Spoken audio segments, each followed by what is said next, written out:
Hare Krishna to all of you. Hare Krishna. you all close your eyes for a few minutes and recite some melodious mantra. You can meditate at that time.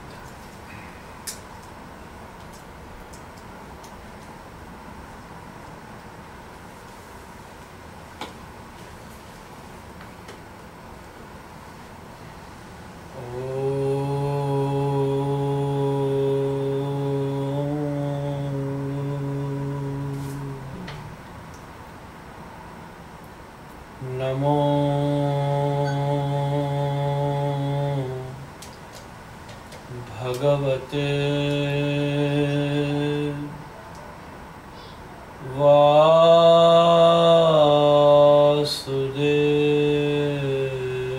वासुदेवाय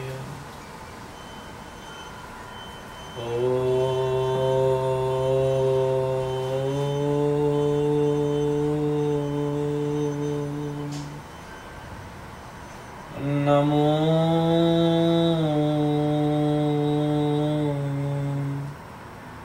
भगवते वासुदेवाय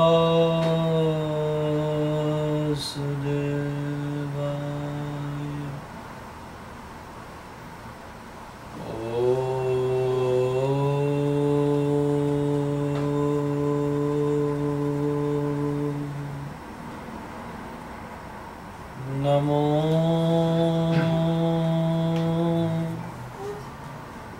भगवते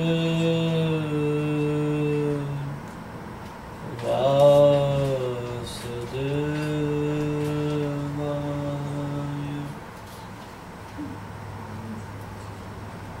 कृष्णाय वासुदेवाय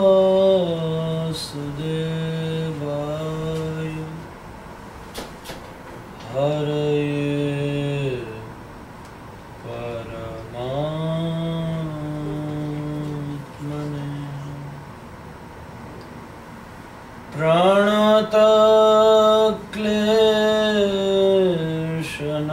प्रणतक्लेशनाशाय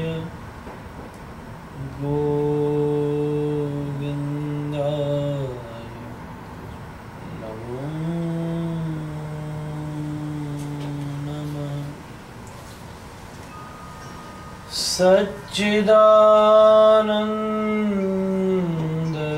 सच्चिदानन्दरूपाय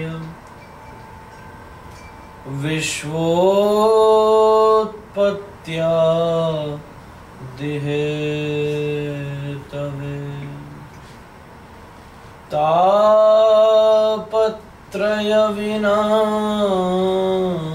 तापत्रयविनाशाय श्रीकृष्णाय वयं नमः। श्रीरामाय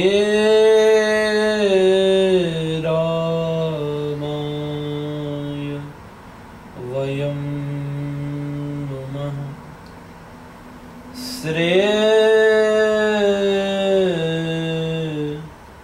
गौराय वयं नमः। गौराङ्गसुन्दरसचिनयनाभिरामम् राधाव्रजेन्द्रतनयो भयरूपमेकम्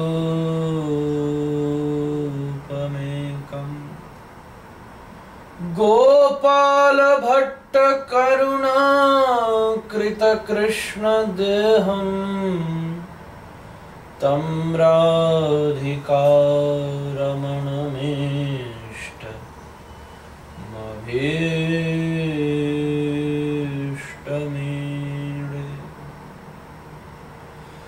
गौराङ्गे मृदिमा स्मिते मधुरिमा नेत्राञ्चले द्राधिमा वक्षोजे गरिमा तथैव तनिमा मध्ये गतो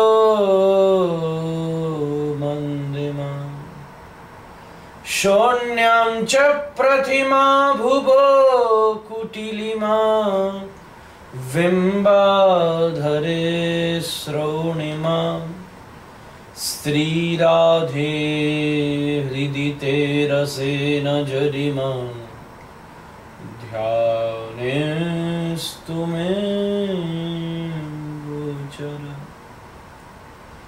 Anarpita charim chirat karunayavatirnah kalau Samarpayatunnato jwalarasam subhaktisriyam Hare purata sundara dyudigadam bhasandavida Sada hridaya kandare spuratuva Sajenandana Hare Ranama Hare Ranama Hare Ranamaiva Kevalam Kalo Nasteva Nasteva Nasteva Gatiranyatha Chaitanyam Sumanam Manam Manamanam Manam Manam Manasam Maya Dhavadhavam Dhavam Dhavadhavam Dhavam Dhavam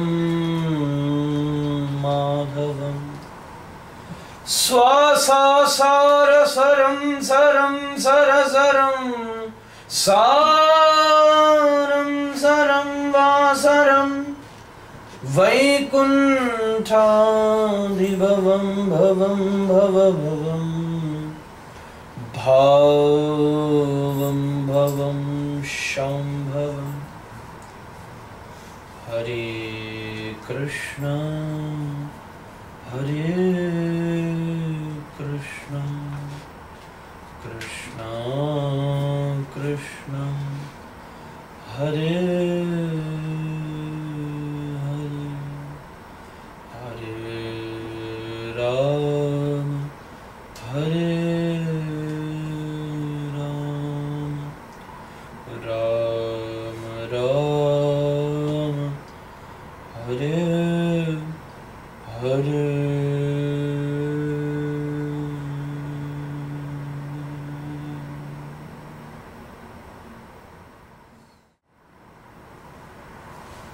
It is my biggest fortune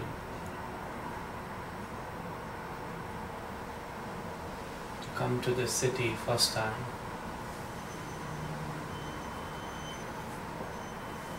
At this beautiful residence, and meeting all of you. There must be a reason and a connection behind it.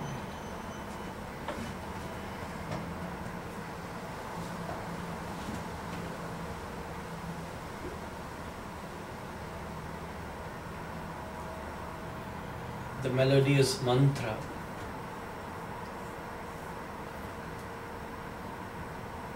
which I just recited in a typical Indian ragas, melodies of Vrindavan.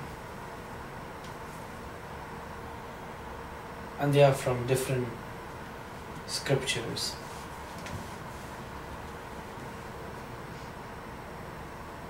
Which myself have chosen them from, I think, 15 years ago. And I always recite them before my speech.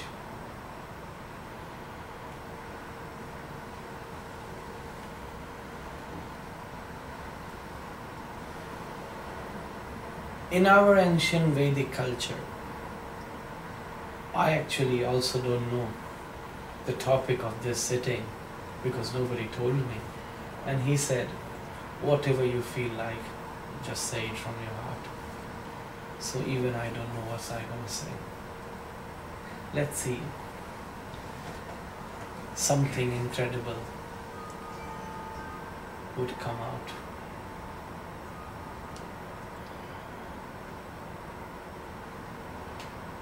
In our Vedic culture,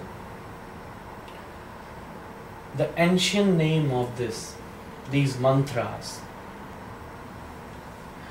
is Sruti.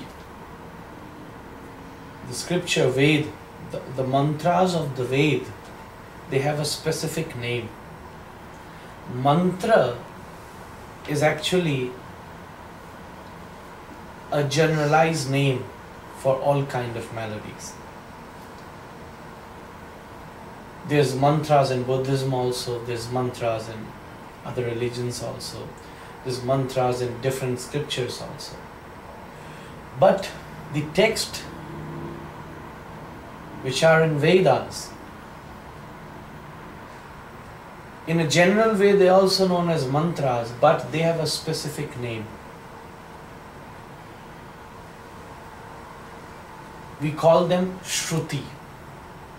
The specific word is Sruti.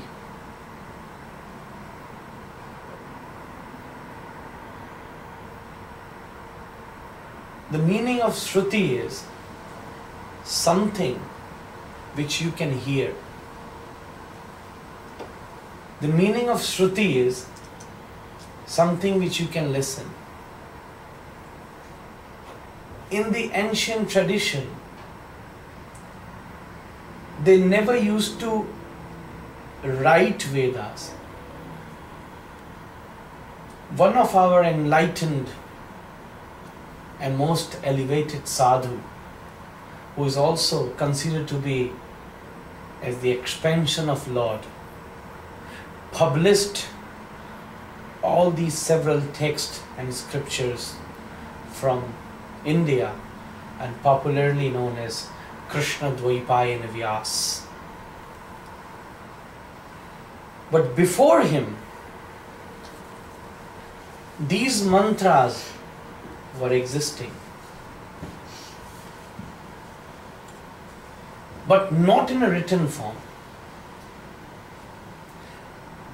It was not needed to write them also.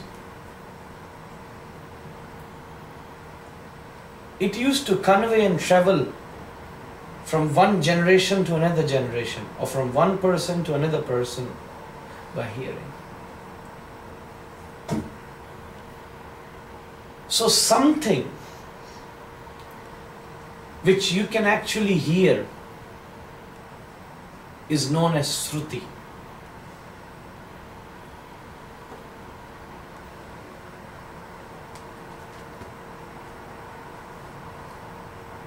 Listening to something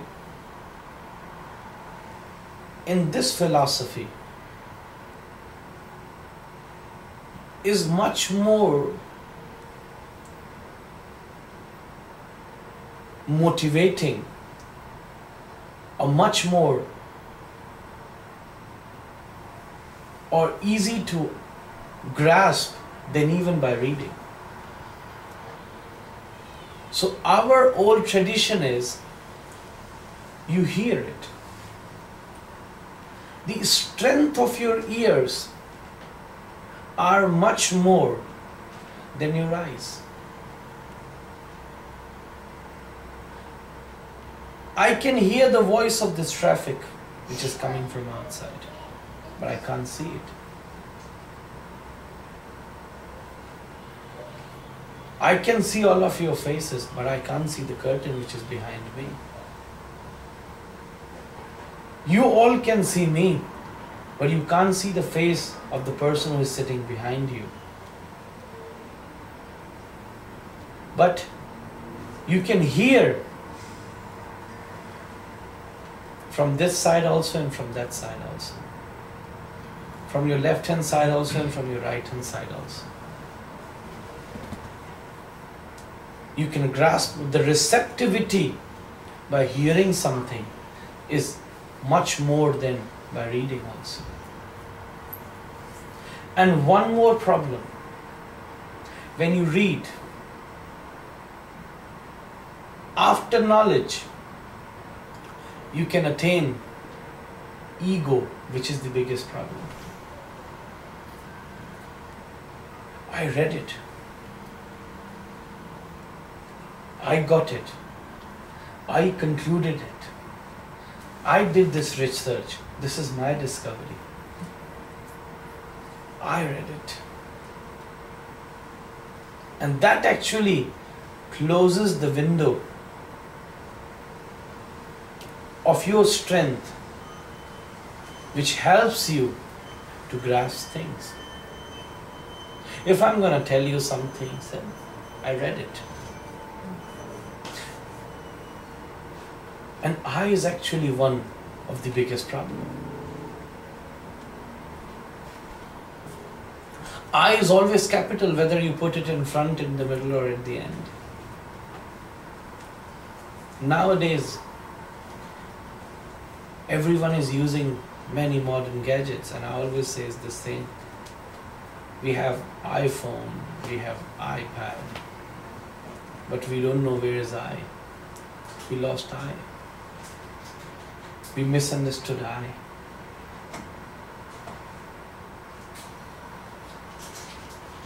I is a solution also through one aspect, and I is a problem also to some aspect. When you receive something by listening, it makes you more humble. It makes you more easygoing. And that used to be the tradition. That's why those specific instructions and mantras are still, even we still call them Sruti. If you say Sruti, then one can easily understand, oh, this is from Vedas. Because they grasped it by listening to them. It was going through by listening. But then, this scholarly person, Krishna Dvaipayan Vyas, who is considered to be as the expansion of the Lord,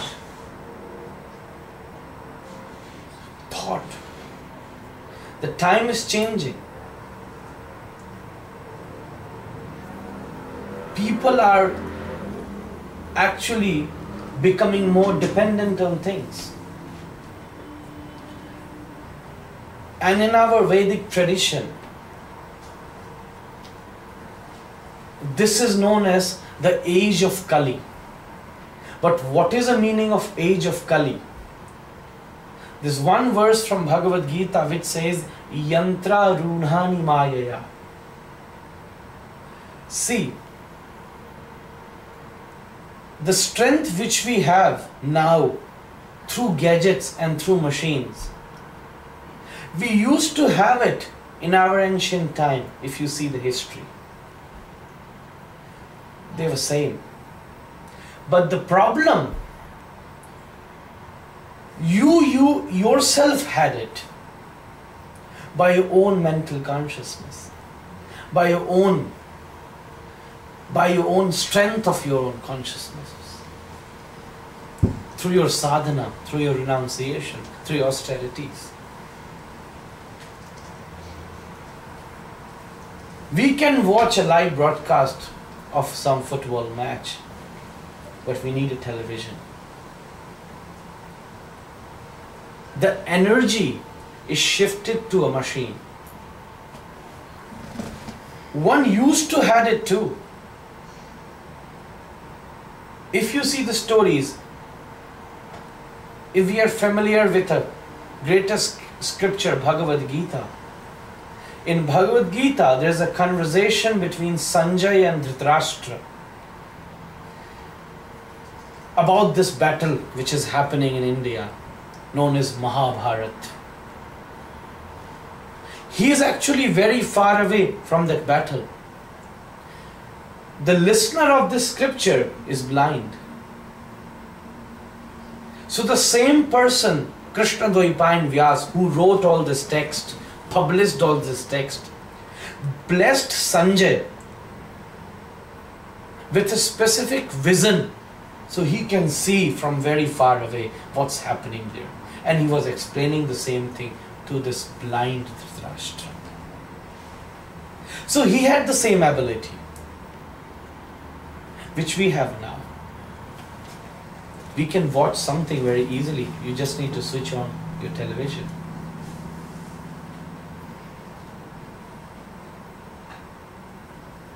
I heard there was a person, I actually can't remember the name, in America only about 100 years ago. And if you ask him,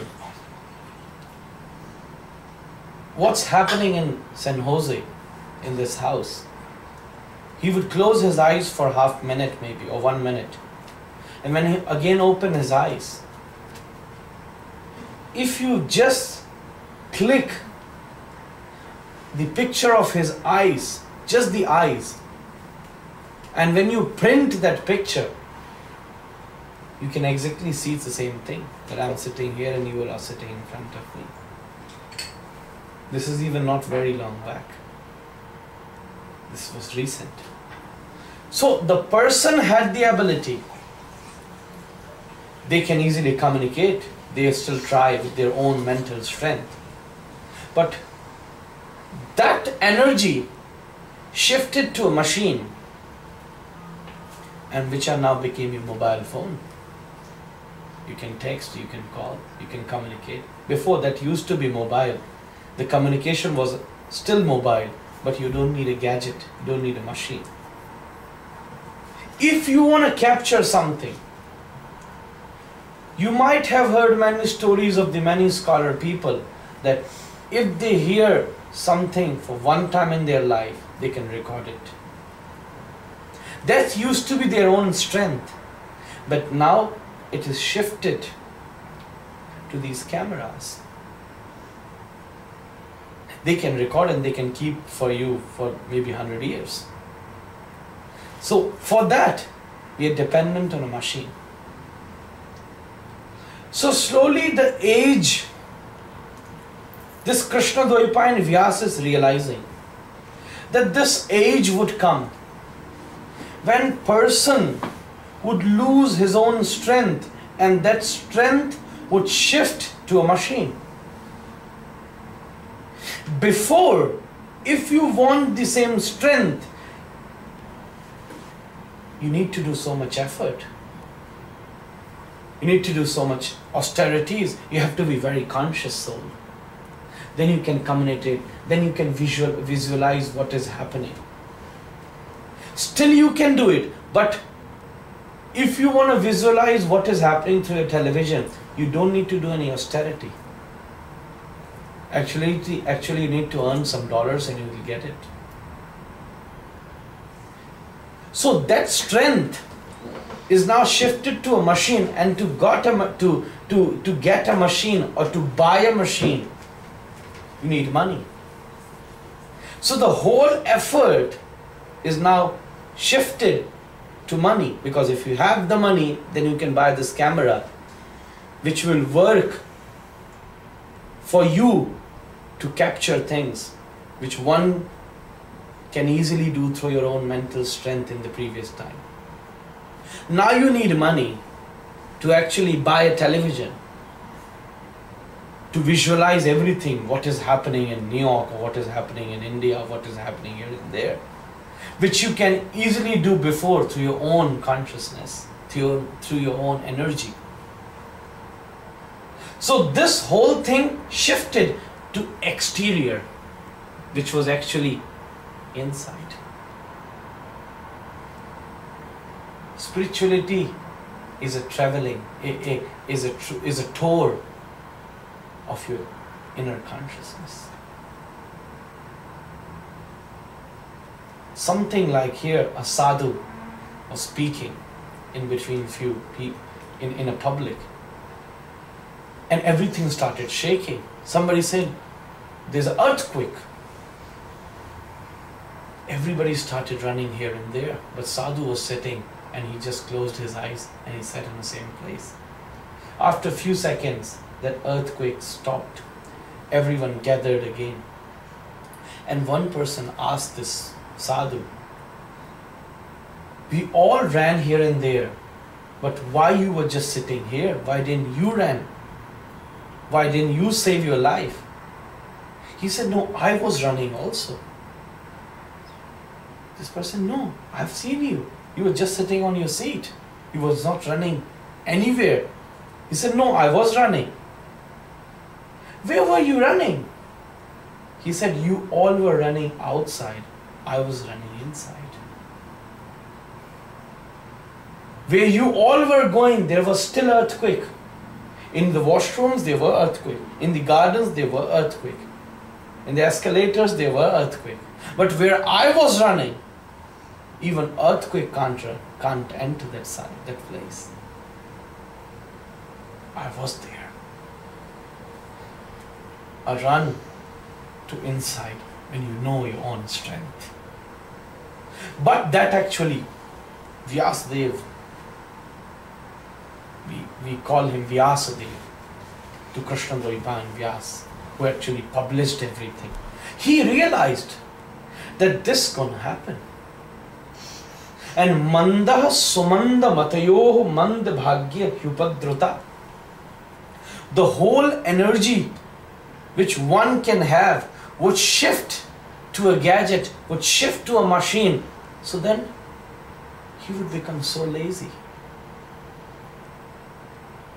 If he would become lazy and if he will lose his strength, then how this tradition, these mantras, these philosophy would move forward just by listening? It used to happen before. We need to do something now. Otherwise, this world will lose it. What should we do? How should I do? How should I play with it so that it will still remain in this severe situation when one will actually forget himself, who we are? That's the one thing which we actually wants to know, who we are. And the day when you will find yourself, you will be very close to the day when you will find God. The whole effort is for finding yourself. And the day when you will find yourself, then actually God will find you. You don't need to find Him then.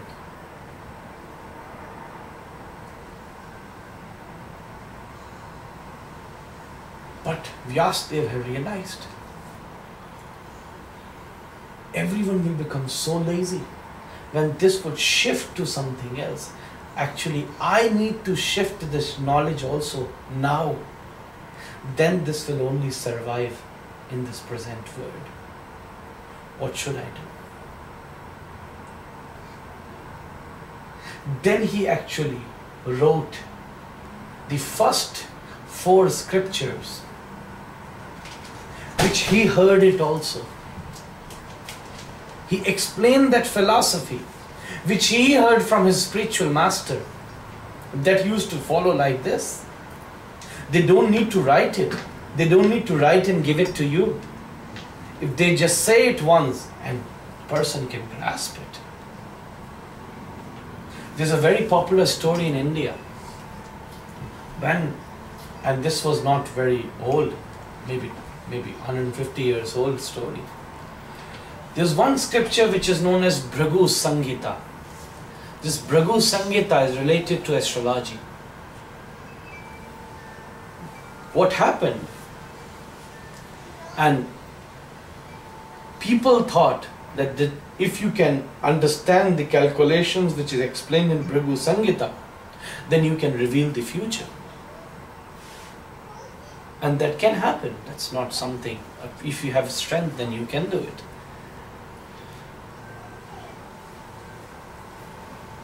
When Britishers ruled over India, they wanted to destroy this scripture because they found it very dangerous for them. And they were very scared with the scripture because that's the strength of India. So they thought, let us destroy this scripture. The master, there's only one master of this scripture. Many people knew it. But the master, 100% master of this scripture was one person, Brahman, used to live in India. Because that is also inheriting from his ancestors. Because he is the only one master. Britishers inquired about him and soldiers went to actually take the Shastra, the scripture from him and wanted to kill him. They thought we will go to him in the evening when it's getting dark. Because if we go during the day, the whole villagers would actually fight with us and it became a big fight. We'll go silently. They went in the evening. And they asked for the scripture. This Brahman said, I have it, but it's already dark. I need to find it. I need to find the text. I don't need the book because it's inside me. You can kill me, but then how are you going to find that book? That if someone else would find that book, he will again become a... Then I will actually come back through him. So you can't kill me. You can kill my body. So you need that book. And it is very dark. You need to wait whole night here. In the morning, I promise you I'll give you the book. They thought, okay, we should do this. They all stayed outside his house for the whole night. And the story says, there is about 10,000 mantras in this, sutras, mantras, and many verses which explain philosophy and calculations is there in this book, approximately. He had his one son who was 7-year-old. He sat with his son for the whole night. And in one night, the 7-year-old son, able to by heart 10,000 words. And when it was early morning, still there's dark, not sun, there's not yet sunrise. From his window, which was in his backyard, he let his son to run away from there. He escaped. When there's morning, Britishers took the book, burned it, and also killed the Brahman. But the 7-year-old boy went to the jungle and he took the leaves and wrote the whole text again. He wrote the whole text again, 10,000 verses. It was so easy. Maybe by reading it and remembering it was maybe hard. Maybe very hard. Because scripture says knowledge is not achievable, or love is not achievable, or devotion is not achievable. It is actually receivable. You can receive it from your spiritual master. And receiving can easily be done when you hear it.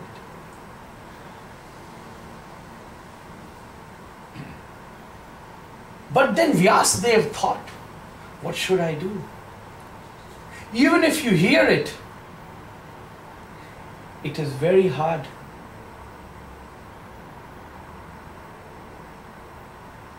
That what you have heard would stay in your heart for a long time. One person asked me a few months back that we hear you all the time, but things never stay in our heart. We actually forget it, or we don't take it sometimes serious. And we are not just listening to you, we might listening to many other more speakers and preachers, and we actually forget things. Why this happens and how we can develop that strength. Lord gave me a beautiful answer, which I forwarded to him. I told him, if you walk on a beach, you can see your footsteps, the mark of your footsteps. When you just look back, you can see your foot. But if you are walking on a street, maybe you walk 100 kilometers, you can't see any mark behind you. But if you are walking on a beach or on a sand, every step would make a deep mark on the land, on the surface. What's the difference between the road and the beach? That is so hard, so strong, so harsh. But on the beach, it is so soft. If you make your heart, if you make your consciousness, if you make your mind, and if you make your heart very soft, like beach, then my words will make a mark in your heart. But if it is hard like road, then nothing will happen. If you hear for one time, or if you hear for 1,000 times. But many people are so cruel. How this knowledge would stay? He said, I need to publish it. Then he wrote the first scripture. And then he named it. Then he specifically named it 4 Vedas. It used to be just Vedas. And even an ancient name of this knowledge is known as Aptavachana.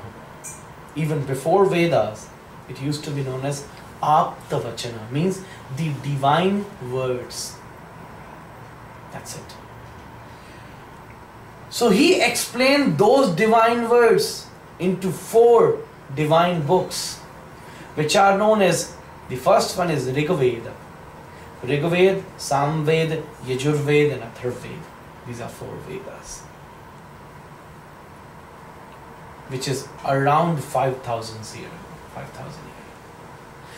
He published it, but it was already existing. The date is when he actually wrote it. Something which comes in your mind, maybe something is coming in your mind now, and maybe you write about it 50 years after. People will recognize it, the date when you write it, but the thing already manifested when it came to your mind, when it came to your heart. So it was already existing in many hearts from several thousand uncountable years. But he wrote into 4 different parts, which are known as 4 Vedas. When he actually wrote it, then he realized it is still very hard to understand. Even it is still very hard to read it. Understanding is even a different issue. To read them, it is very hard for the present people. It's in Sanskrit, but also a very typical Sanskrit. And when you recite the mantras of a Veda, they have a different posture. You have to sit in a different in a specific posture. Your hand should move in a specific way. You just can't say mantra like this, because that's how the aura is. The Shruti, the mantras of the Veda, they have their specific tradition. When you eat it, that has a specific style. Maybe you can, if you have food on your plate, you can just eat it like this also. But people will say, is he animal or a human? But there's a specific humanistic way to eat food. Similarly, there's a specific way to recite the mantras of a Veda. Gananam tva ganapatigum havamahe vaso mama hamajani garbhadhamma tamajasi garbhadhamma Gayatri Trishthup Jagatyanushtup Panktasah Brihatushniha Kakupsuchi Bihi Samyantutva. According to your melody, your hand should go like this. This is just a sample of 2 mantras. He said, person has, the present human have a very, very limited time. It would take him ages just to learn this, how to move his hand, how to read them. Oh, very limited time. We think that we have 100 years, but we are not sure that we're going to live 100 years. But it's a calculation, general human lives for 100 years. But we waste our 50% just when we sleep. 50% vanish with night sleep. And if few people sleep in the afternoon, more 25% gone. And the people who spend 2 hours every day watching television, then more 10%. And the person who spends 1 hour in the washroom, then more 5%. Because there's so many things which make you busy. Before, if you go to the washroom, there's only one simple soap. You can take a nice bath from your hair to your thumb. But now, for a specific part, there's a specific kind of soap. How much time is going to take? There's specific hand wash, there's specific hair wash, and then there's several kind of hair wash again, then a specific face wash, then a specific body. It's going to take 1 hour. So, more 10%. And then we are wasting maybe every day 20 minutes just doing nothing and drinking slowly our tea. More 5%. We actually thinking that we are living, but we are not living. A person fell down in a river and he's flowing in a river and he's asking, please save me, save me, save me. And the crowd which was standing on the bank of the river, they thought, oh, such a talented swimmer. See, the speed of the water. Oh, it is so difficult to swim in such a river. Oh, what a beautiful. They were clapping. He was saying, no, save me. They can't hear his voice. He was actually flowing, not swimming, but people were thinking that he's swimming. Something like this happened to us. We are not swimming in our life. We are actually flowing.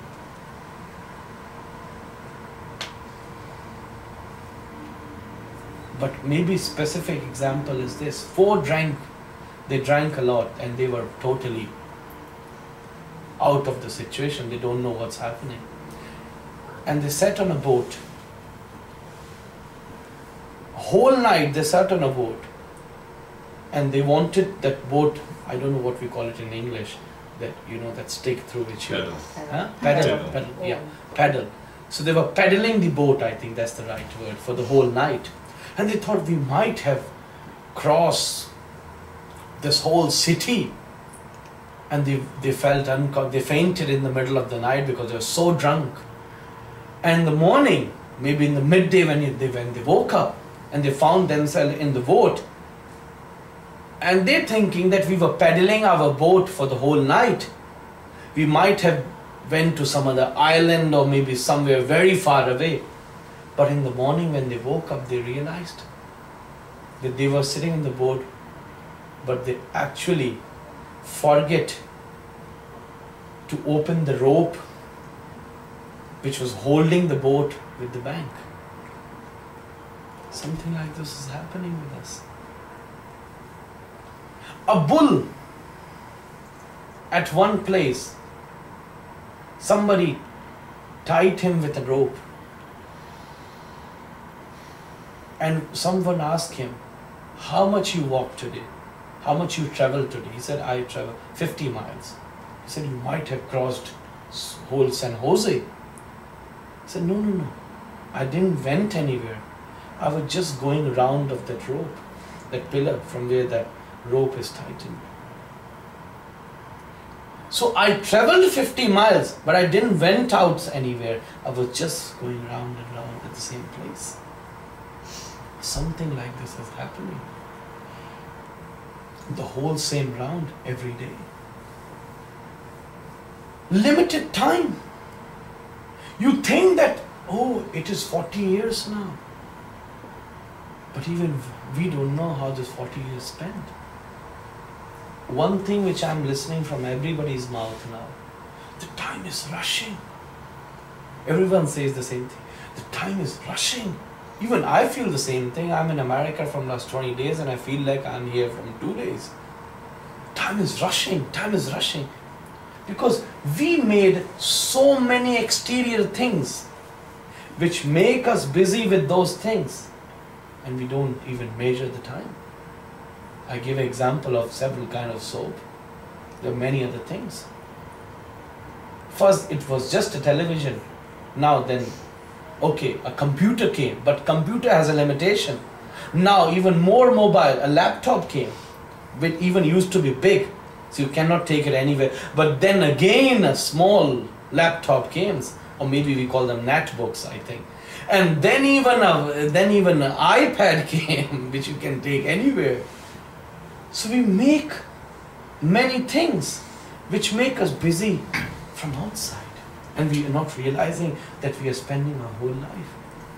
People spend their hours and hours just to play games, which is actually nothing is happening. They were not getting any victory. There's nothing happening with their life. Their life is not changing, but they're still celebrating. Oh,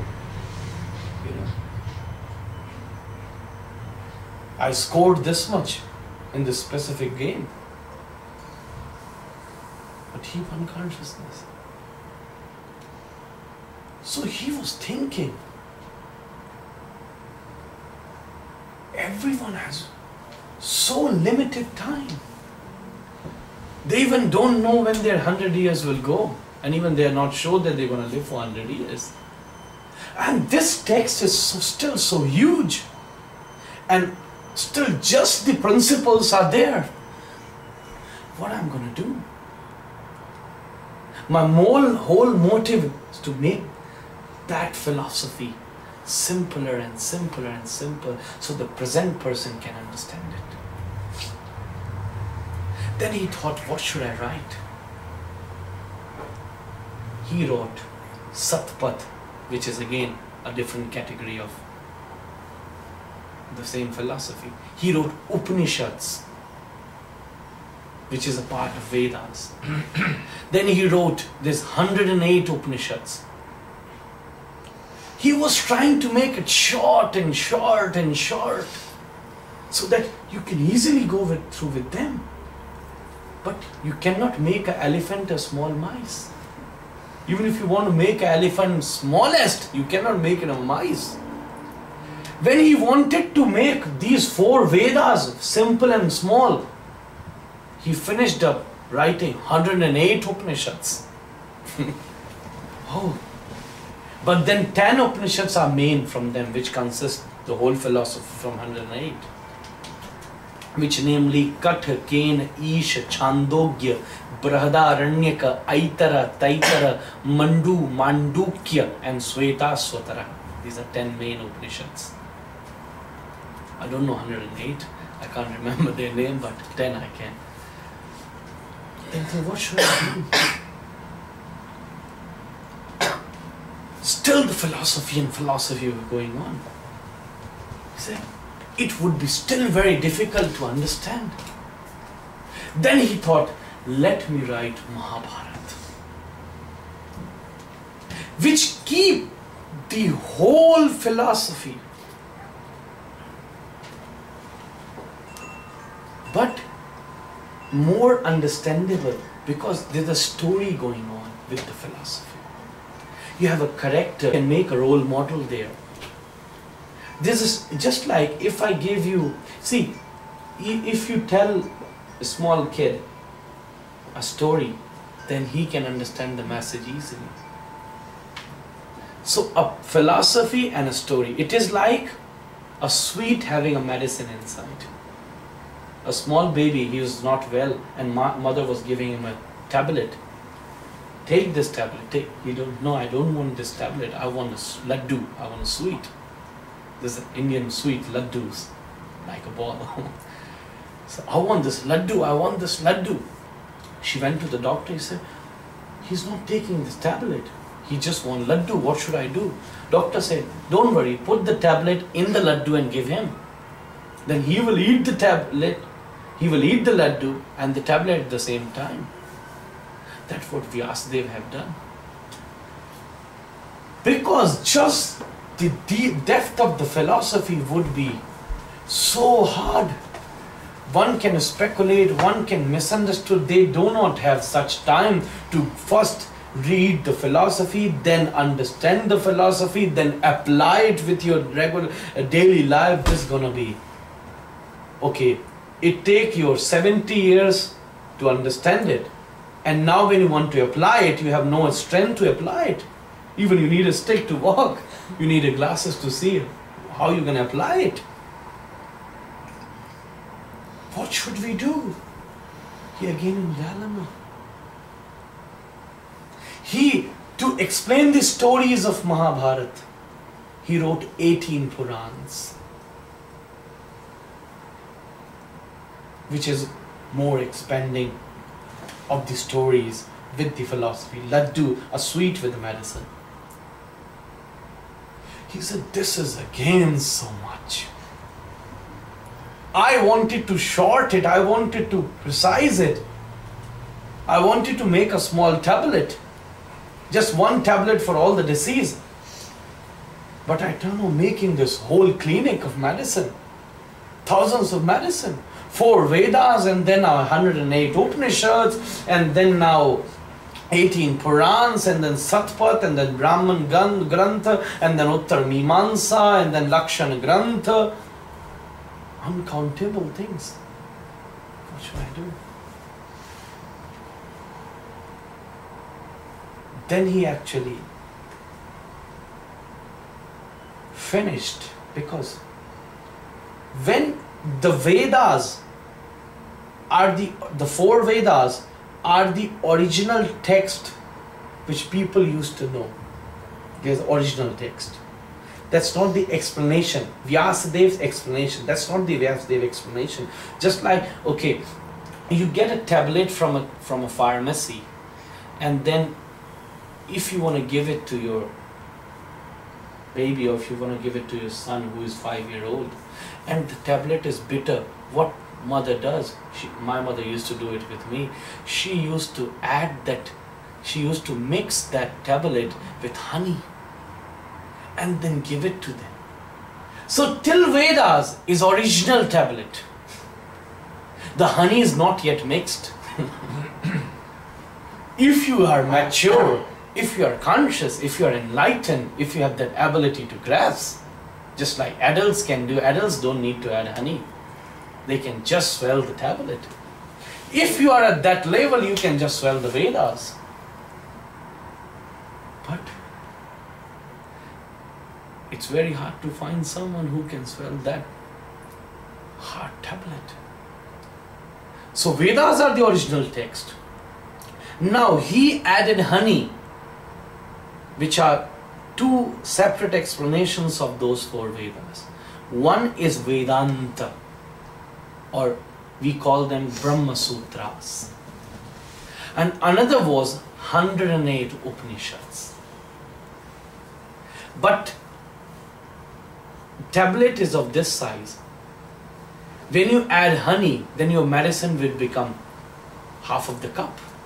The half of the cup is whole medicine. Maybe it's sweet, but it's the whole medicine. And that is actually happened here.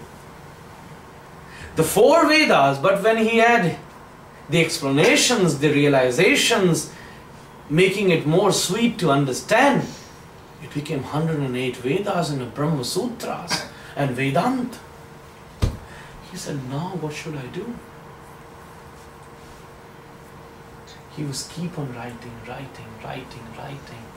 Then later on, he finished his pen with 2 separate scriptures. One scripture is the essence of all this Vedanta and Brahma Sutra, which is explaining one sector of Vedas. And another is the essence of all these 108 Upanishads, which is another sector of Vedas. Now we have these 2 scriptures, which is explaining this whole tree. And those 2 scriptures, the essence of all the Upanishads, are in 700 verse. 18 chapters only, and popularly known as Bhagavad Gita. All this Vedanta and Brahma Sutra, and then 18 Purans, which consist of 400,000 verses, finished with 365 chapters, 18,000 verses only, and which is popularly known as Srimad Bhagavatam. So the fruit of this tree is Bhagavad Gita, and the fruit of this tree is Srimad Bhagavatam. The fruit is always sweet, the tree is never sweet. You cannot eat tree. If you try to eat it, you cannot eat anything after that actually. You lose all the teeth. Nothing would left in your mouth. But you cannot eat tree. You eat the fruits of the trees, which is full of sweet, full of fragrance, full of taste.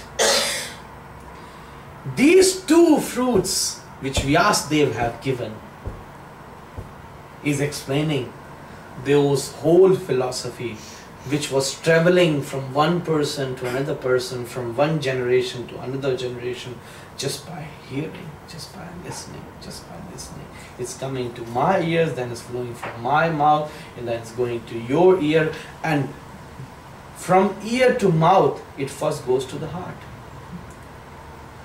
That has to go through your heart. If it goes to your mind, then again a problem. Because mind is logical. It will stop you. No. How this is, how that is. But if it goes to your heart, then it would apply in your actions. Then you can apply it. So, first it is coming from the ear, then it is dipping in your heart, and then it is coming from your heart through your mouth. If something is coming from somebody's heart, then it would go to somebody's else heart only. If it's coming from the mouth, it would just go to your ears. But if something coming from the heart, it would go to your heart. That even don't need sometime any words. And that actually has to happen. They were not giving mantras which are like 10,000 mantras. How it was traveling? It was traveling from one heart to another heart, one heart to another heart, just with one word. I have given you one word which consists of the whole philosophy, and it came to your heart. That's what is needed. But that was so transcendental. That stage was very different. But then, because of this whole thing, Vyasadeva concluded that divine text, or those Aptavachana, the divine words, into just 700 verses of Bhagavad Gita. Even Bhagavat is ununderstandable without reading Bhagavad Gita. That's the first. So the whole philosophy, which was so broad, see, maybe it is more understandable for you like this. A seed is such small. A seed of a mango tree is maybe this much big. That's it. But when you're gonna sow the seed, a plant would come which would be much, much bigger than seed. And then a tree would come which would be 100 times bigger than the seed. But then you're not gonna eat the seed, you're not gonna eat the tree, but then later on, the tree would give again the small fruits, which when you eat them, then you can enjoy them. It used to be the seeds. The seeds used to travel from one person to another person. First, Vyasadeva wanted to make from those seeds to a huge tree of this millions of Shastra. And then people may confuse that this tradition, This country have thousands of, we are so confused. This book says something, this book says something. No, but this is the whole tree. You don't need to be confused because still the procedure is happening. If you wanna eat the tree, you won't have any taste. So seed is small, tree is 100 times bigger than the seed, and then again the fruit is small. The seed was small.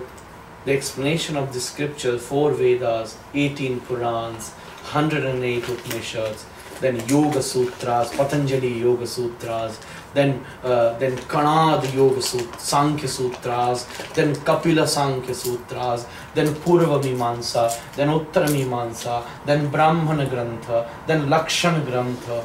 Oh, this is 10,000 times bigger than those seed,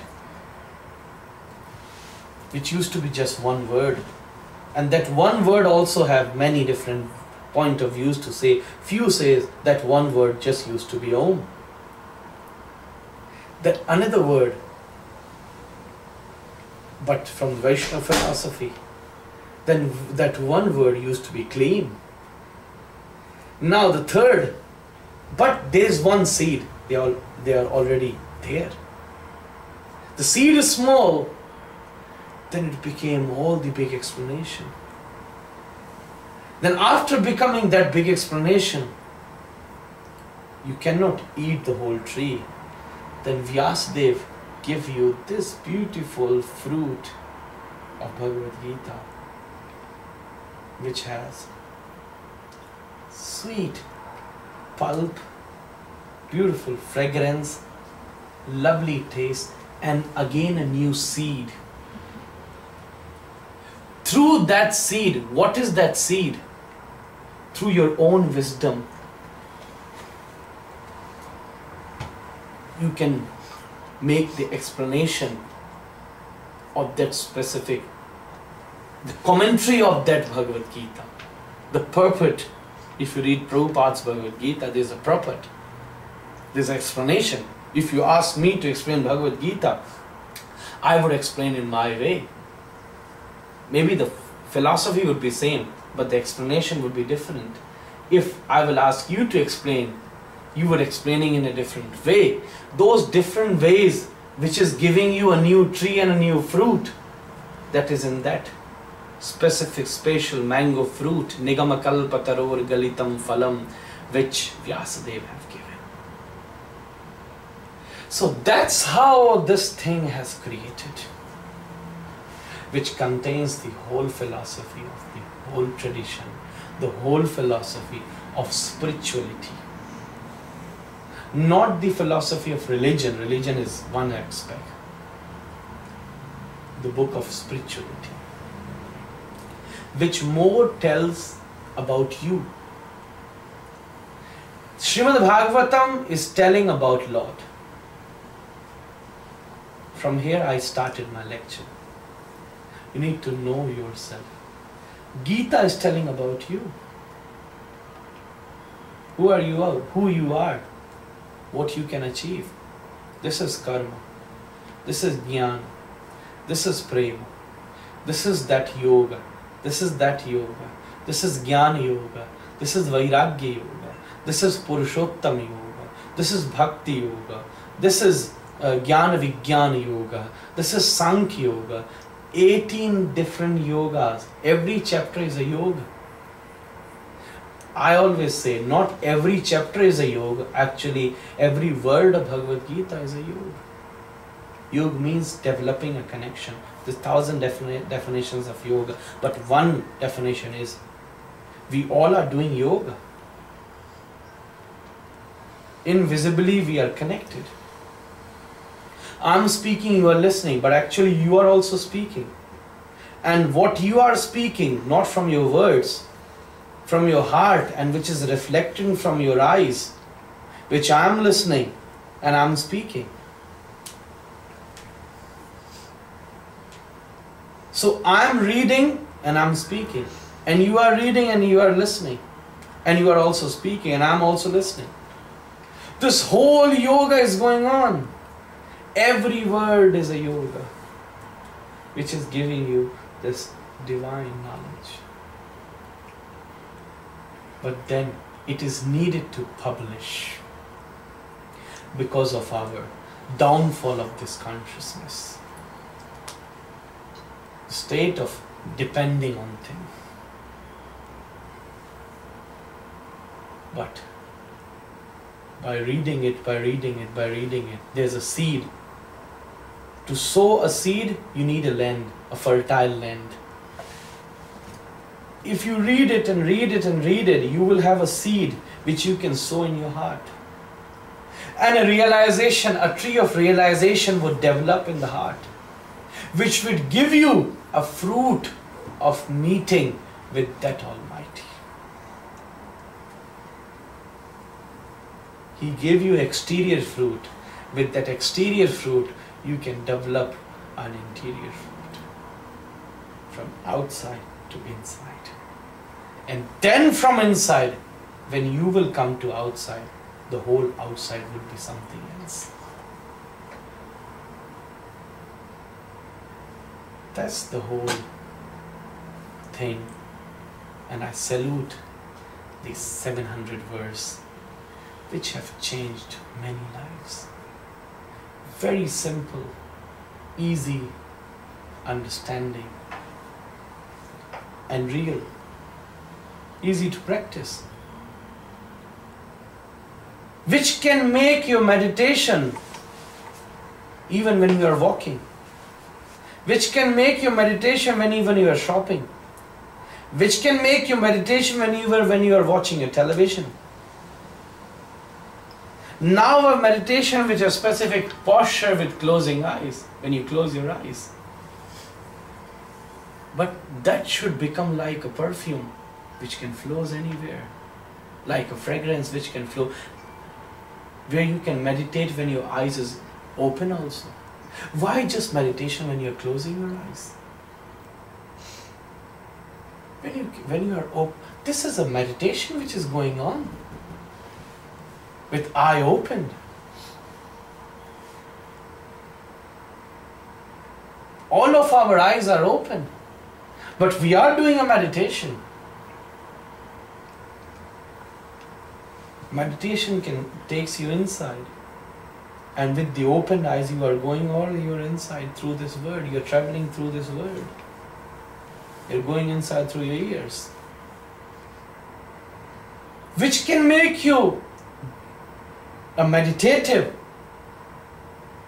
Whatever you are doing, even when you are sleeping, still a meditation going on. Because that is, when you meditate, you try to connect with something. But if you can connect with something who is Almighty, whom we call Krishna, whatever you are doing, even when you are cooking, even when you are walking, even when you are taking bath, you are connected to why you are taking bath, because you need to worship something, you need to dress Him. Why you are cooking, because you need to offer. That everything is connected, all your activities is connected. And that's became a meditation. Not just by closing your eyes. It's making you boundless. A seed is making you a whole tree, and then whole tree can give you thousands of fruits, and the thousands of fruit would have thousands of seed, and then thousands of seed can give you 100,000 trees, and then 100,000 could give you maybe 1,000 seeds, or a million seed, and then million seed can give you 1 million trees, and then 1 million trees can give you 1 billion fruits, and then 1 billion, and this just go on and go on and go on. But the first seed we need to attain, which I feel the best, is this 700 text, which can take you to that divinity. We walk through that. I pray to the Lord that we would be able to make our heart so humble and so simple, like the sand on a beach, so we can attain this receptivity, to attain that divine knowledge, which will help us to understand ourselves. And the day when you will understand yourself, that would be the day when you will be able to understand Him also. The Supreme Almighty, the Supreme Personality of Godhead, Krishna. He will reveal you in front of you. And I pray that that incident and something incredible like that will happen with all of us very soon. Thank you for listening to me.